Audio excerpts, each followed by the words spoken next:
Hello everyone and welcome back to TowerGate. It is day 272, Tuesday, December 5th, 2017. Thank you so much for tuning in. Okay, before I get started on today's topics, of which there are many, good ones I might add, I just want to respond to in the comments section. Of course, over the weekend I did the videos on the dossier and we talked about David J. Kramer and the McCain Institute and things and such.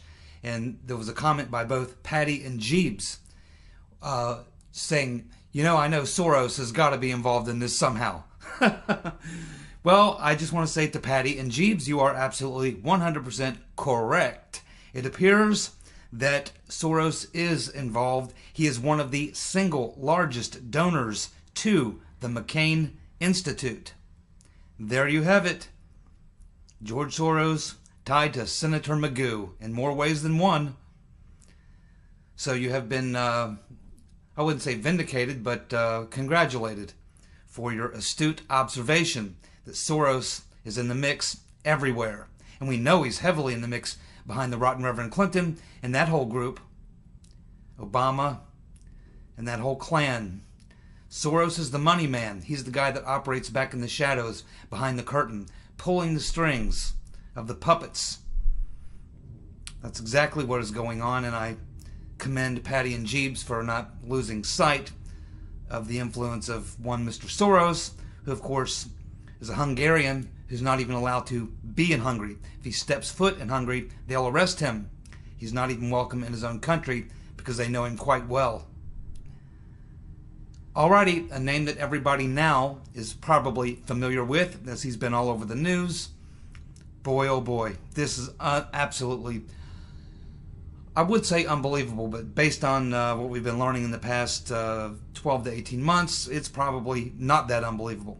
Okay, Peter Strzok. Nobody knew how to pronounce his name until yesterday because it's spelled S-T-R-Z-O-K. I think more of this guy might definitely want to be on your list of swamp monsters. Peter, we now know his name is pronounced Strzok. S-T-R-Z-O-K. From this point forward, I will be referring on TowerGate to Peter Strzok as Peter's been stroking us. Peter's been stroking us. Let's check out how Peter has been stroking us. Well, it appears that, first of all, Peter has been stroking us was probably the number one or number two FBI investigator at the FBI. He's been involved, of course, in the Clinton email investigation, the Trump-Russia investigation, the dossier investigation. He's apparently got his nose into everything.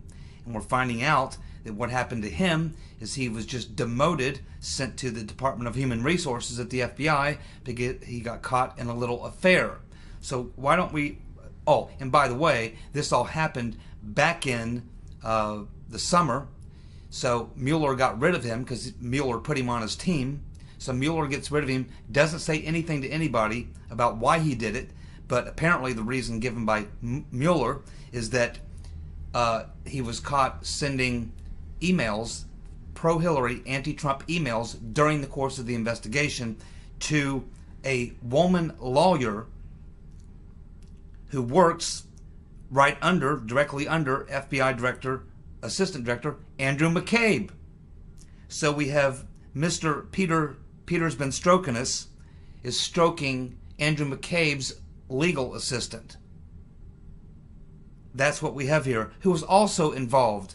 This Lisa Page, this legal assistant under Andrew McCabe, was at the FBI, was also apparently a part of working on some of these investigations. Both of them anti-Trumpers, pro-Hillary types. So he gets demoted back to the Department of Human Resources, kicked off Mueller's investigative team, but we're just now learning about it. And this, of course, is what has prompted Devin Nunes, one of the things that's prompted Devin Nunes to hold the FBI and the DOJ, specifically Rosenstein and Christopher Wray, in contempt of Congress.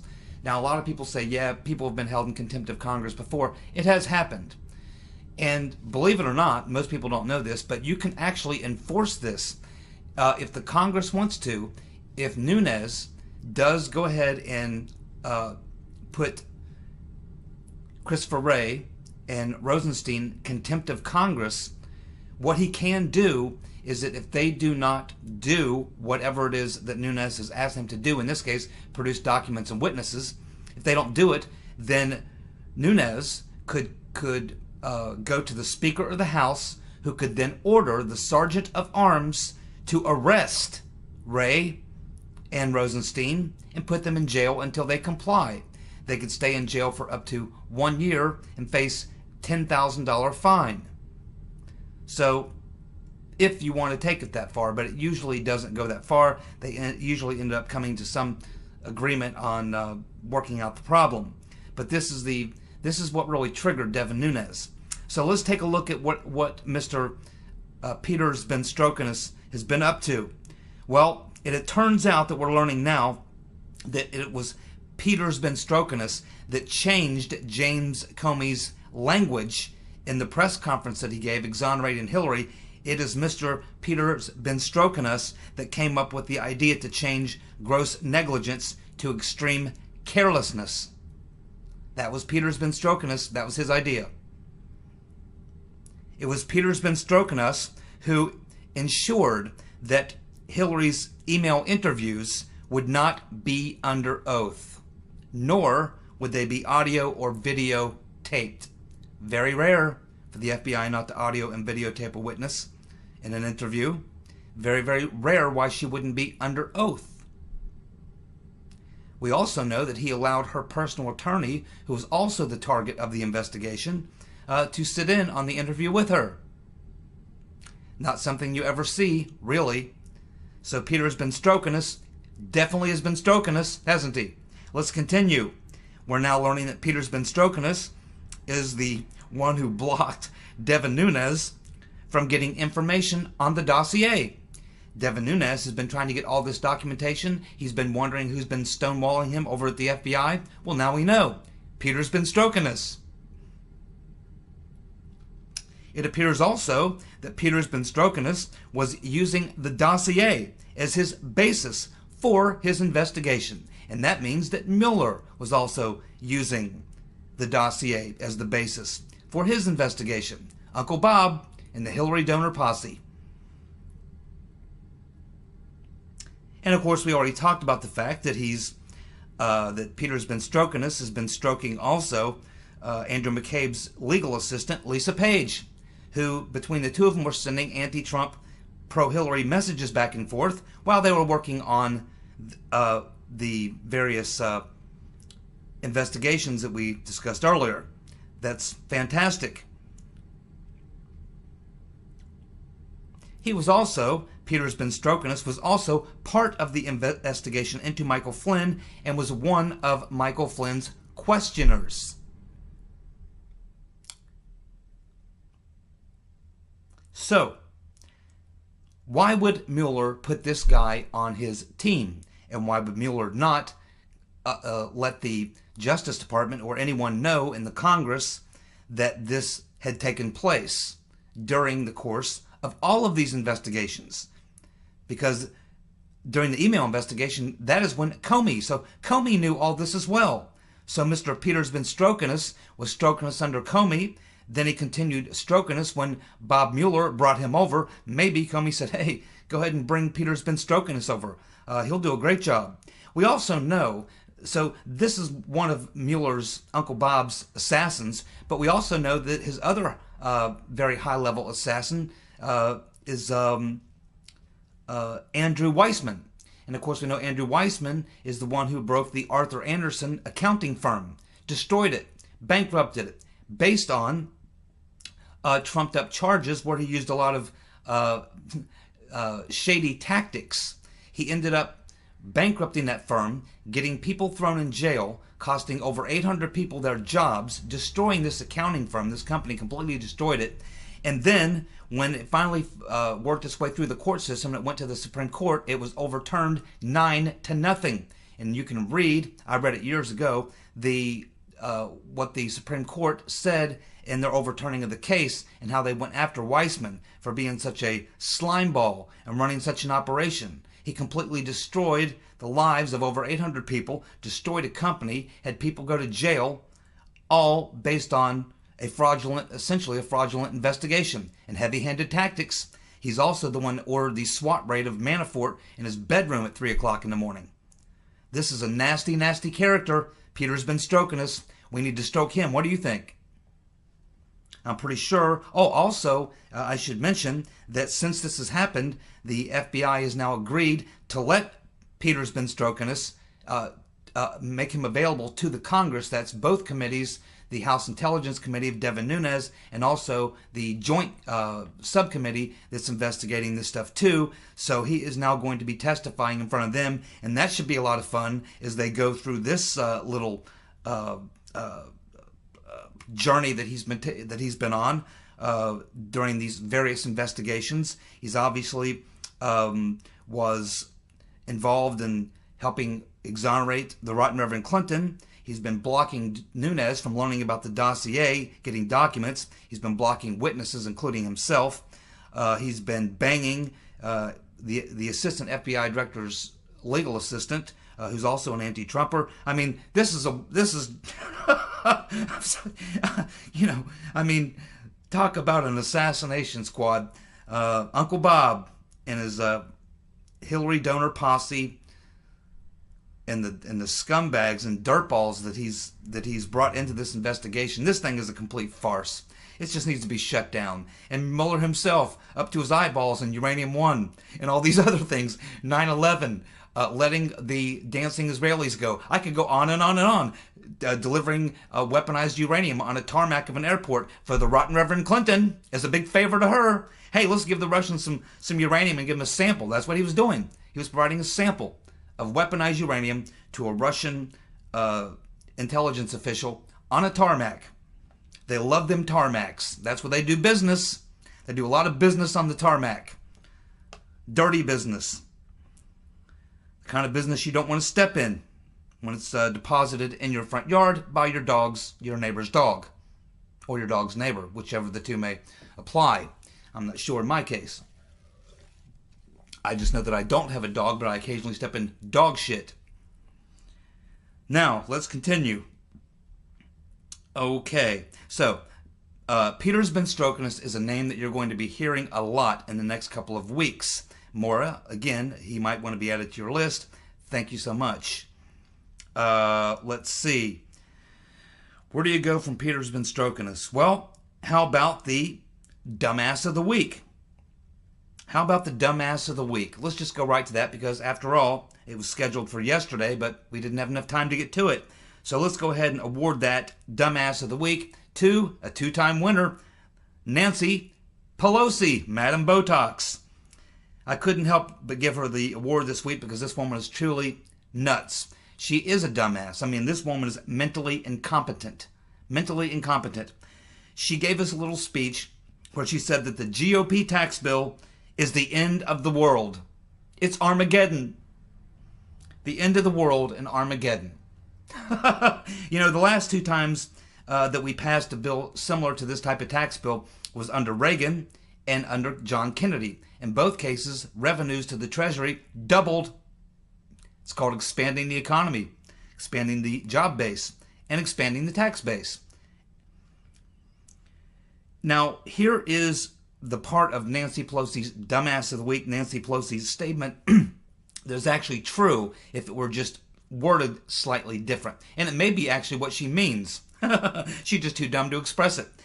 If she were to have said that the GOP tax bill is the end of the world, total Armageddon for the Democratic Party, now that would have been an accurate statement, and therefore I would give her the Genius of the Week award. Unfortunately, I can't do that because she's, of course, dumber than a football bat.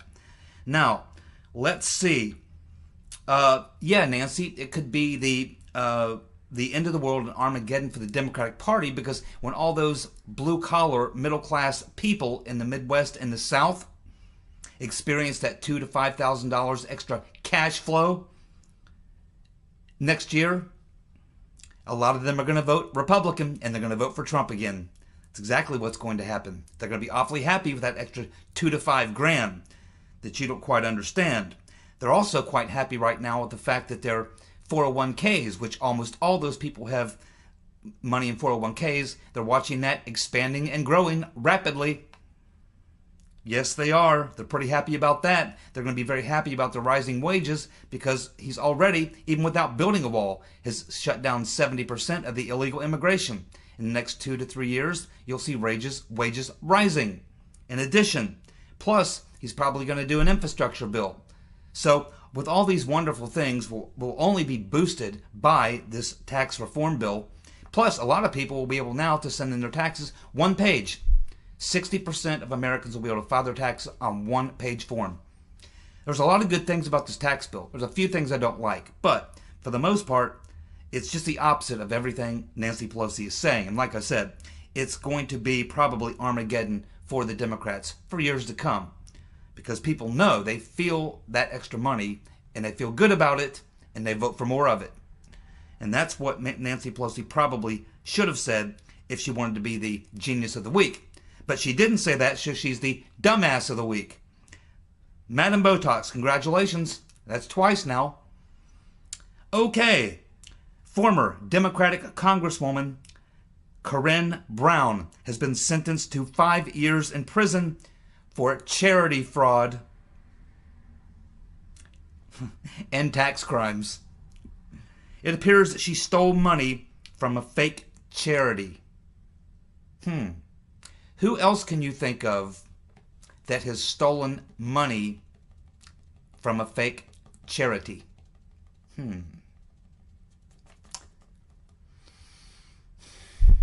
The Rotten Reverend. That's who pops into my mind. And her crooked peckered husband, Slick William Jefferson Blythe Clinton. The Bonnie and Clyde of politics. In fact, they would make Bonnie and Clyde blush with the crime spree that they've been on for the past 40 years. But yes, they should pay attention, because charity fraud is prosecuted. It's not that hard to prosecute, really. And there's overwhelming evidence of that with the Clinton Foundation and the Clinton Global Initiative. Now, we'll just have to wait and see as the weeks come on. As we get to another story here, I'm going to tell you why Hillary Clinton is about ready to shut up. Okay. Next story. The president of ABC News, James Goldston, took to the newsroom with a big meeting with all the people in the ABC newsroom, all the reporters and editors and staffers, and he took them to task over the Brian Ross fake news story. He says that he told these people in the newsroom that it will take years to recover. He told them that there were 250,000 tweets and only 1% were positive, 99% negative, and there were 2 tweets from the president.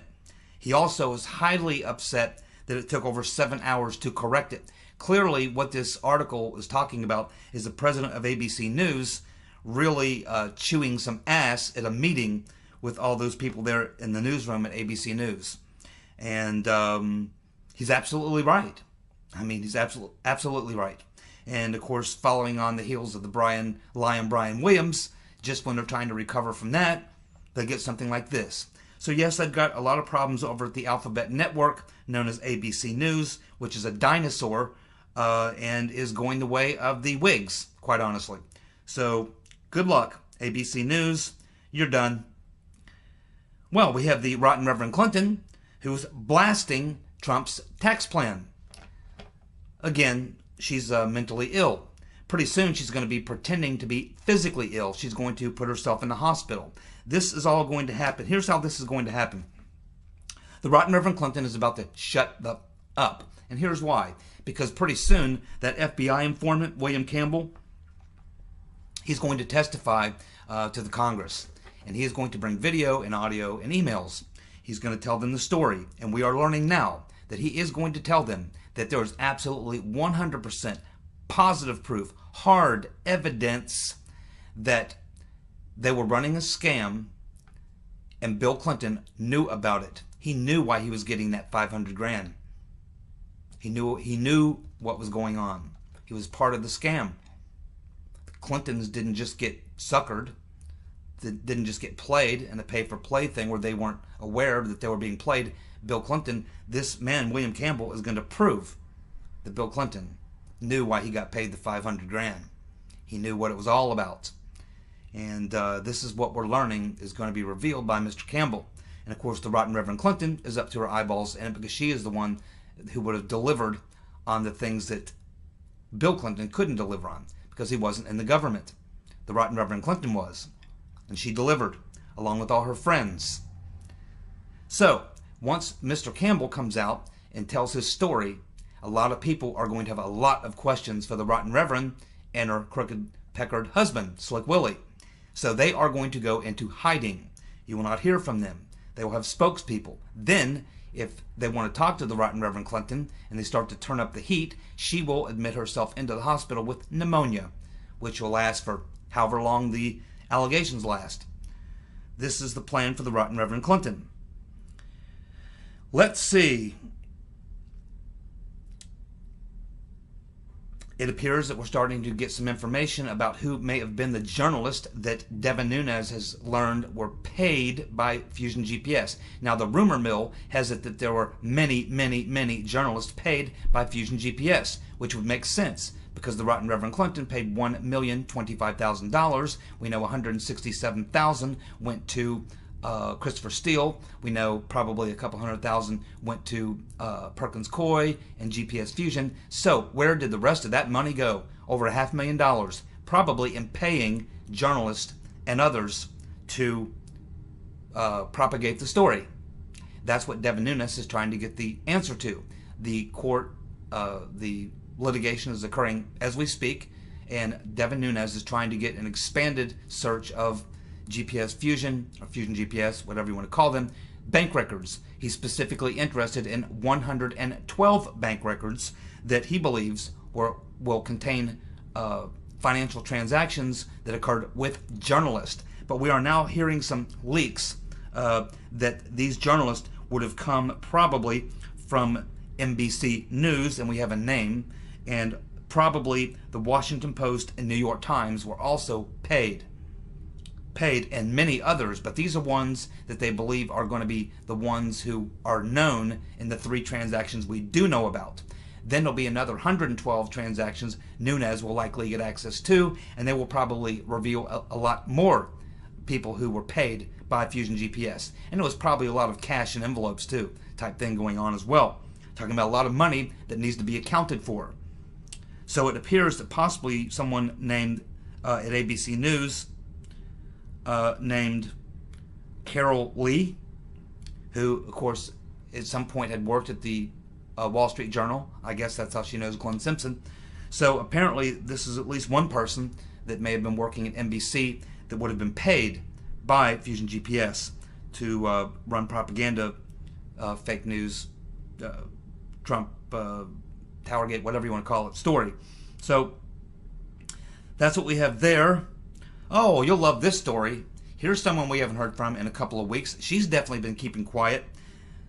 Debbie Blabbermouth Wasserman Schultz. You're going to love this story. Hold on.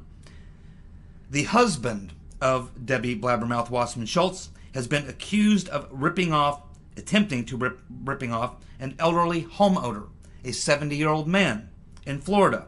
It appears that Debbie Blabbermouth Wasserman Schultz's husband was the head of a now defunct bank, the Bank of Broward, which is now defunct. So apparently there's all sorts of issues going on there. The bank's going through bankruptcy. There's all these outstanding real estate deals or land contracts or what have you, mortgages, things like that. So the Debbie Wasserman Schultz's husband, apparently this is a case that's maybe up for foreclosure or possibly meeting into foreclosure, something like that. But her husband goes over to this guy's house, this 70-year-old man, and wants to hit him with foreclosure papers. He wants him to sign right on the spot on his property. And the man's like, I'm not signing those papers. I want to talk to a lawyer first. At which point, the Debbie Blabbermouth Wasserman Schultz's crazy husband starts yelling at this old man, and he tells him, you know who I am. You know that I have the power to destroy, and I will destroy you and your lawyers. That's the husband of Debbie Blabbermouth Wasserman Schultz. So now he's being accused of ripping off this elderly old man. He'll probably face some sort of, I don't know, repercussions, I would think. But that tells you how the Wasserman Schultzes play. They're bullies. He has the power to destroy. You know who I am. I have the power to destroy. Really? We'll find out how your wife does whenever those hearings begin. Let's see. Yeah, here's an interesting story that I stumbled onto. Washington Examiner, I believe it was. Very, very, not fake news. Let's put it that way. Real journalist. This story here is suggesting that there are people within Comey's inner circle, friends of his. They're saying that he and Mueller have been having a falling out. Apparently, Mueller's investigation is a new independent investigation. So therefore, whatever things that Comey did in his investigation don't apply, such as offering immunity. Comey offered immunity to a lot of folks, including the Rotten Reverend's 2 lawyers. Maybe all 3 of them. I know for sure 2 of them. Along with other witnesses. But it appears that Robert Mueller may want to interview some of them witnesses, and he does not want to, he's not going to honor the immunity agreement that Comey had given them. Also, it might even be considered that that Comey was believing that he would testify to Mueller in his investigation, which is going to be about Trump firing Comey and what Trump said, or whether Comey thought that Trump was trying to coerce him to end the investigation of Michael Flynn, which is going to be how they're going to try to hang Trump, is to use Comey's testimony. And Comey was believing that he would be granted immunity by Mueller.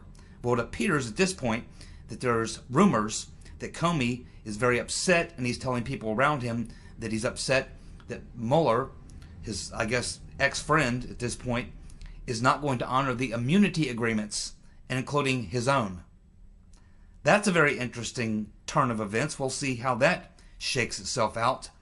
But Comey has got many other problems besides Mueller. He's got a lot of problems because they are going to call him back to Congress, and I don't know how he spends his way out of so much of what we've learned. And like I said, Comey should already have been charged, indicted with obstruction. No question about it. Okay, finally, I want to just mention one thing. I had a request off my last video. I did, of course, the weekend videos. I was talking about David J. Kramer, who I still believe is maybe the point person who facilitated the dossier to BuzzFeed. I'm not 100% sure, but sure, he's acting like a guilty man. Let's put it that way. But anyway, we talked about David Kramer over the weekend, and I mentioned a lot about the neocons because he is a neocon. He's connected to a lot of neocons. So I had a subscriber who wanted me just to touch on the neocon thing and remind people about the neocons, who they are, and how that works. I did an entire video on the neocons, what a neocon is, how to spot a neocon. That video I did back sometime in the summer, probably August or something. Again, if you want to click on The Seeker, it'll take you to my YouTube homepage, scroll down, and find the video, because I think the title of the video was something about how to spot a neocon, or the neoconservatism explained, or something like that. It'll be something about neoconservatism or neocons. And so anyway, but I'll just do kind of the real short story. That was kind of the long story, the entire history of neoconservatism. But I'll just give you kind of the short story on the neocons. Essentially what a neocon is a liberal who is a hawk on defense. Now, the neocons, very short story, to give you the 3-minute version. The neocon movement, neoconservative movement, actually began in the 1930s. It was primarily started in New York amongst a bunch of Jewish intellectuals. And they were Trotskyites, and they were opposed to Stalin, of course. Then they kind of hung around, but they never really gained a lot of foothold until really the 1968 Democratic National Convention, when the Democratic Party nominated George McGovern. George McGovern was seen by this group of neoconservatives as being, he was a hawk on, a dove on defense. He wasn't for military interventions. He was very opposed to military interventions and the Vietnam War. He was also not believed to be a very good friend to Israel. And that's one of the hallmarks of the neocon. They're what we call Israel-centric. Many neoconservatives have both Israeli and American dual citizenship. A good way to spot a neocon is that you will always see them, whenever you see them on TV or commenting on anything, it's always on foreign policy. It's always on, something like that, selling another war or another military action, because ultimately neoconservatives believe in spreading liberal democracy throughout the world at the point of a gun. They believe we have this, the ultimate dream of the neocon is that we're the world's only superpower, and we should use that power to essentially take over the world and impose liberal democracy on the world, including nuclear powers, Middle Eastern countries, doesn't really matter. So they are hardcore war hawks. And as you would, if you will research these individuals, you will find that most of them work for think tanks when they're not working in some, branch of the government. And these think tanks are funded by defense contractors. So these individuals are really war salesmen. They are funded, they get paid by defense contractors who fund the think tanks they work for. So they go out on TV and they constantly try to sell an intervention somewhere, another war.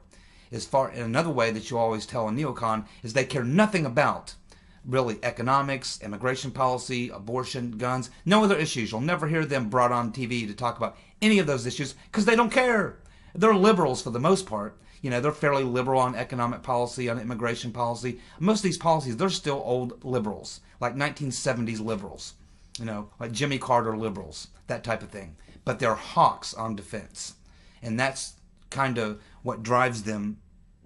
The most common neoconservatives that you may be familiar with would be Wolfowitz, Pearl, Max Boot, Elliot Abrams, Richard Pearl, obviously. I forget his nickname, the Dark Master or something like that. John Brennan, all these people, hardcore neoconservatives, and of course they made their way into the George Herbert Walker Bush administration. They weaved their way in. When Clinton was president, they went back to the think tanks, but they still would write him all kinds of letters and still promote their neoconservatism. Tried to promote it onto Clinton. Then, of course, when George W. Bush came in, he filled his entire cabinet, Defense Department, State Department, all neocons. So that's kind of who the neocons are. Now, the modern neoconservatism is different than the original neoconservatism. That really came about, again, in 1968 when all these Democrats left the Democratic Party because they hated McGovern, and they went to the Republican Party because at the time they had Richard Nixon to go to in the Republican. He was a liberal Republican, big government liberal Republican, who was, of course, a hawk on defense. So really, it was easy for them to move from McGovern to Nixon, from Democrat to Republican, because essentially Richard Nixon was a neocon, in a sense, a 1970s-style neocon. And of course, the leading thinker behind that, the intellectual thinker that was around in the 40s, 50s, 60s, that was really keeping neoconservatism going, was Leo Strauss. And then it was Irving Kristol who kind of took Leo Strauss's teachings, and Irving Kristol actually kind of put all that into practice and really advanced the neoconservative movement. Of course, his son is Bill Kristol, the Weekly Standard, hardcore neocon. So anyway, that's the basic rundown of what a neocon is and what they're all about, and how you can spot one. So anyway, thank you so much for tuning in. We'll be back tomorrow with some more TowerGate news. Thanks for tuning in. Good night.